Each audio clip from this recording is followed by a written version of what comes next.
Pro Bowl cornerback who played 12 seasons with the Chicago Bears and had 36 career interceptions. Now in his first year with the Carolina Panthers, they are 4-0. We welcome to the desk Charles Peanut Tillman. Thank you so much for being with us. Thanks for having me. How you guys doing? You've turned around the Panthers, haven't you? Yeah. No, I single-handedly. And you're repping the colors right here with the little blue. Y'all put that on. Now, don't say y'all. No. Don't say y'all. He speaks for himself. I did not do that. We have turned it around. All right, we'll get into that in a minute, but first we need to react to last night. So we have to get your take. Cam Chancellor forced a Calvin Johnson fumble on the 1-yard line to pull off a Seahawks victory over the Lions last night. Here's the rule on the play. It's an illegal bat if any player bats or punches a loose ball that has touched the ground in any direction if it's in either end zone. So you can take a look at it. We have it up there on the screen. Charles, this was craziness. What is your reaction to this call? Well, I think the football guys must like the Seattle Seahawks. Right? Correct. They seem to be getting all the calls. I mean, he missed the call. It happens. But I think in that moment, you got to make that call because Detroit, they needed that call to help them win that game. So you were not okay with that referee, and I'm going to call his name, Greg Wilson, sort of looking the other way, keeping his flag in his pocket. Well, if I'm Seattle, yeah, I'm glad that he kept his whistle. I'm glad he swallowed his whistle. Now, if I'm Detroit, I want him to blow that whistle. I want you to throw that flag out. You know, it's subjective. It goes both ways. Was it blatant enough to throw the flag on knocking the ball out of bounds? In my opinion, yes, because based off where the back judge was, he had a clear line of sight. Beautiful shot of it. Yeah. And he, accidental as it was, you have to throw that. Y'all finished with this subject? I just want you to make sure you get all those questions out the way. You mean you're going to change the subject? Yes, I am. Y'all, I just want to make sure y'all good. Y'all good with it? Well, now, wait a second. You're not going to go on the penalty, though? No, I'm not going to go on the penalty. So I want to make sure you got all those questions. I got to say one other thing. Go ahead. Because I'm going to throw this back out. Go ahead. I'm calling this the bat out of hell play because this is going to live for a while on the NFL and with the Detroit Lions and their fans. So this referee, in the spur of the moment, maybe he's starting to reach, and then he decides it's not blatant enough to warrant a game-deciding call at that moment. And I'm going to throw this out again because it works psychologically in the minds of some of these referees. Right. Is there any tougher place to play or referee than that outdoor stadium? You've played up there. I played there, yeah. In my opinion, every place is tough to play. Okay. Fan noise, the crowd, but they situation in the game, they the break moment, records. the time. Arrowhead breaks records. Right. Again, can it be a little intimidating for a referee? I'm sure it can be. To pull a flag that would change the game in front of that crowd at that moment on a Monday night stage. Stressful. I'm sure it's a little bit. How do you offset it? Does the coach step in? You know, like a coach like Jim Caldwell and his staff, if they're literally outspoken and demonstrative in opposing it, is that the hope? The hope is for them to get the call. And the thing I love about Caldwell is, like, we're not going to use excuses. We're not going to, you know, they missed the call. Hey, we should have played better. Right. He's not letting the game, or he didn't let that one play decide the game for him. He's like, we should have did more in the game so it didn't have to come to that point. Got you. Go ahead. Can I change subject? Yes. Do I need to, like, get a Bible and, like, I feel like I'm finna go on trial right now. No. Yeah. I just want to ask. Seat's a little warm? I know where this is going. No. Oh, please, not for him. Not for him. I just want to ask you. How's it feel to be gone from Chicago? It feels good. I like my new team. Well, why are you smiling while you're asking? I just want to know. I just want to know. I like my teammates. What he's getting at is not how does it feel to be gone from Chicago. How does it feel to be gone from Jay Cutler? That's what he's getting I like my teammates. Okay. Cam is great. Thomas is great. Luke is great. AJ, my team, my defense. Refresh my memory. Refresh my memory. When you left Chicago. Right. Obviously, you were born in Chicago, yes, okay? Sir. When you left Chicago, you specifically said, you know, I really want to compete for a championship. Right. That's right. So that's why you went to Chicago. What was wrong while you were in Chicago? We just didn't get it done. We didn't get it done. Offensively, we had some bad games. Defensively, we had some bad games. We didn't cut it on special teams. I mean, we weren't a good team. Let's cut to the chase. What is your view of Jay Cutler as a quarterback? Oh, God. I think Jay Cutler has all the potential and all the talent. Okay. Yeah, he does. You know what I'm saying? I think he has one of the greatest arms. You can quote me on does. this. I think he has. Oh, you're being quoted. Okay. You're being quoted. Go ahead. I think he has one of the greatest arms in the NFL. It's just how consistently can you play? And I think that might be a problem. Stop right there. Just being okay. Stop right there. I'm very curious when you use the word potential. Isn't that something that's supposed to apply to a dude that's been in the league around 5 years or less, as opposed to a quarterback in his 10th year? I'm just curious. I don't know. I don't know these things. I'm just asking. I'm just curious. Yeah. I think he has all the tangibles a great quarterback is supposed to have. Intangibles? I'm sorry, intangibles. The pocket presence, the arm strength, game-winning drives.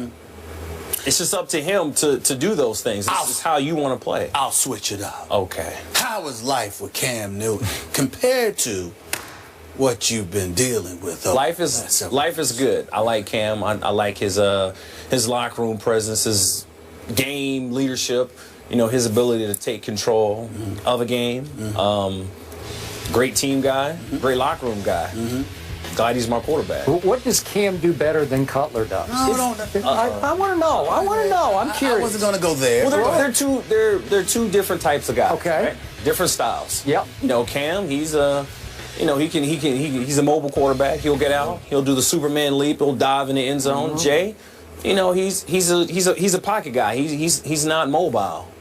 He can be a little mobile. He can be a little bit mobile, but I just think they're two types of. They're different. Their style of play is completely different. But don't you think that your team can feed off Cam more consistently than that team can feed off Jay? I think we feed off of Cam's energy. Yeah. He has this exuberance about him. This I don't know. This energy. He's it's charisma, his charm. You know, like I think we feed off that, and we actually, you know, offense, defense, we all feed off of that. You know, and I think it's a great thing, and you know, he's playing at a high level right now. Your diplomacy is applauded. It's marvelous. Thank you, sir. It's really special. Thank you, sir. It's really special to see. Thank you. But we get it. We get it. Let me get to this. Okay. I watched Carolina this year, and I didn't expect y'all to be 4-0. I love what I'm seeing Cam do, particularly since Kelvin Benjamin went down. How is it that y'all are 4-0 right now?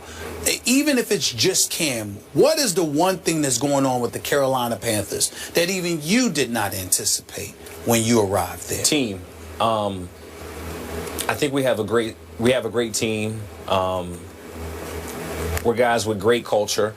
You know, we have a great culture within the Carolina Panthers organization, and we got good character. You know, we're a group of men that have great character, and we all count on each other. I think when you have a group like we have and you play for one another, like, trust me, I want to win a championship like anybody else, but I'm not playing for myself. I'm playing for the Thomas Davis. I'm playing for A.J. Klein. I'm playing for Charles Johnson. I'm playing for Cam Newton. I'm playing for Luke. You know what I'm saying? I'm playing for those guys, and those guys are playing for me. We're playing for each other. It's not, we're not selfish. So when you say something like that, excuse me for going on, Skip, but when you say something like that, Skip and I, just a few minutes ago, in all seriousness, we just finished discussing Ryan Tannehill and what was reported. We don't know whether it's true or not, but what was reported was that he was getting picked off by guys on a practice squad. And he went up to them and he said to them, enjoy those practice squad checks and all of this other stuff. And obviously that caused a lot of friction on Saturday prior to their game in London against the Jets on Sunday. You just finished speaking about the importance of character. How damaging or damning can something like that be to a team moving forward? An incident like that. Yeah, loose lips sink ships. And I think that if you're that guy, you know, you have no idea the influence that you have on others. And with a guy at the quarterback position, the leadership position, I think it's deadly if that were to happen. Right. I don't allegedly. That's right. It is alleged. We do not know. We do not know. Yeah. All right, we have to take a break. Charles, thank you for putting up with these two. With you him. can't. You with him. Yeah. My seat is my cool. It's a little hot. You can't leave. First of all, you do you have any idea how happy this brother is to be here with me? Oh, y'all with don't you. even know to have. Of course, Oh, of course, okay. of course, It's all about you. Of course. Oh, okay. Charles is going to stay here. Peanut Tillman stays with us, and I'm sure I'll have plenty to say about our next topic. We're going to focus on the Panthers being undefeated, but ranked last among the 5 remaining teams. Let us know where you would put Carolina by responding using the Twitter hashtag #RankTheUnbeatens. Stick around.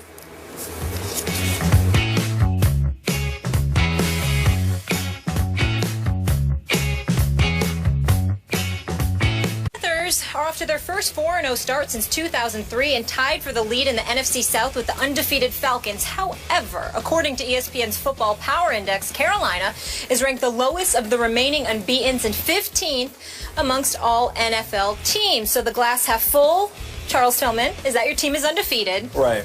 And we know the half-empty part, the worst, supposedly, of the undefeated. What's your reaction to that? I'll take it. We don't care. We'll just keep stacking these wins. That's how we look at it. We don't make the schedule. Y'all make it. We just play them. We keep winning. We ain't got nothing. You think it's true, though? That we're the worst out of... No, I think, in my opinion, whatever team I'm playing on, and if we're playing good, I'll be honest with you. Right now, we're playing some good football, and we still haven't hit on all cylinders. Okay. So but I think obviously we're a great team. You can we're a only good team. you can only beat the teams on your schedule, Right. and you beat Jacksonville, and you beat Houston, you beat New Orleans, you beat Tampa. Right. Yeah, so they're all 1-3. All 4 of those teams are 1-3. You can't help that, but you can't make it any better either, right? Right, right. And we don't pick the schedule. Y'all pick it for us. We just play them. We keep winning. Well, hey, we gonna keep winning. Well, the legitimate question is, how good do you think this team is in the next 4 weeks? You've got Seattle coming up next, I believe. Yes. You know, you've got Green Bay 3 weeks after that. Philly and Indy might be a little bit desperate, so you never know how that could pan out. And, of course, there's the Dallas Cowboys and the Atlanta Falcons on the schedule before all is said and done 2 times. So I'm just wondering, how good do y'all feel y'all really are? We feel that we're good. You know, the most dangerous thing that you can have is 53 guys believing one thing together. You know what I'm saying? And right now we have 53 guys believing that we are the best team in the NFL. You know, to me that's a dangerous thing. It is.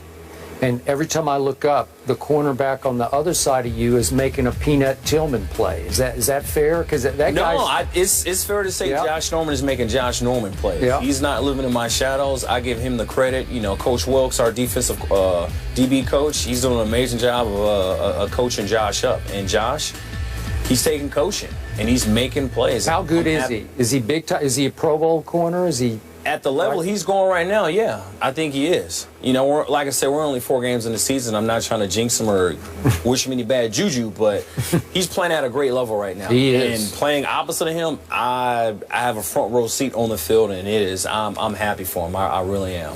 Well, I really don't have any questions about Carolina's defense. You're the number 3 ranked defense in the NFL, and the defense is always legit. A couple of years ago, they were big time. They fell off a little bit last year. Back in the mix this year. My question is all about your offense, and I mean no disrespect, because obviously the brothers can play. Right. But Ted Ginn is your number 1 receiver, and Greg Olsen, who's been around quite a long time and deserves a lot of props, is your number 1 target. I just find myself looking at Carolina and wondering, on offense, do they have enough horses to get it done? Y'all obviously feel otherwise. Is that because of a collective belief, or is it because it's all about that bad boy named Cam Newton? No, it's just a collective belief that we have a next man up mentality. That's how we think. So with KB going out, he was a worklord. He was a horse for us, right? Got a lot of balls, got a lot of passes thrown to him. Great player. Had a ACL tear. Yep. I think Cam was forced to use other targets, use other people on offense. Running backs, receivers, tight ends. I think he's dishing out the ball equally with everybody on offense. And I think that's one of the things that's helped change his game. And I'm loving what I see on offense. How much attention are y'all paying to the Atlanta Falcons? Because they look like a completely new team. I mean, Dan Quinn has got that defense looking legit. I know y'all are preoccupied week to week with what you're doing. Right. But how much are y'all paying attention to what's going on in the ATL? I'd say just a smidget. Just a smidget. They do look good. We just have a one game season mentality. So whoever's next up on the schedule, I think Seattle. We got a bye week this week, then we got Seattle. So right now, all the attention and focus is on Seattle. So as a veteran leader on this football team, what was your view after what you heard inside your locker room about Cam and Hockley and what went on between the two of them? Well, I think Cam felt some type of way about what Ed said. You know, he voiced his opinion. Ed said otherwise. No, I didn't say that. And I don't know. I mean, there's nothing will happen after that. I hope if Ed gets another one of our games, you know, he's able to call the game fair. And if Cam does get a hit, I hope that he can he'll make that call legitimately. Did you get to talk to Cam at all directly about it? I did not, no. Okay. I did not. Well, the one thing I pay attention to, fellas, is this. First of all, Skip and myself, we believe Cam.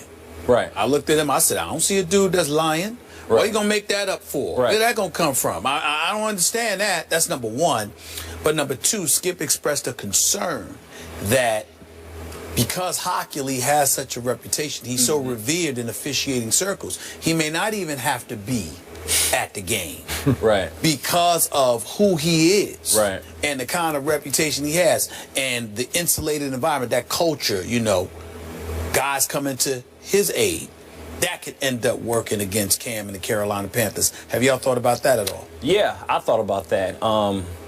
Hopefully it doesn't come to that because of his reputation and his celebrity, you know, his celebrity push-up status. Hopefully it doesn't come to that. You know, I hope thus far at this point, whoever gets our games in the future, just call them fair, for us and the opposing team that we're playing. You know, hopefully we don't have to just, I hope we get a good rep this week and, you know, refs aren't coming to aid for Ed Hockley. I don't think it'll come to that, though. Cam called him out, and we think rightfully so. But I don't know if you can remember a star calling out a referee quite like this happened. No, if it did happen, I probably wasn't born. I don't remember. All right. Charles, thank you so much for joining us. Good It to see sounds you, like you're in a good fit there. 4-0, not too shabby. And Your health. I'm good. How you feeling? 100. All right. 100%. I'm great. Good. All right. I'm feeling good. Just double checking. Last couple Appreciate of years, it's been a little rough for you. Yes, sir. It has. God is good. I'm good, though. Okay. good. And we appreciate you joining us on a bye. This was fun, and good luck against Seattle. Thank you. Up there.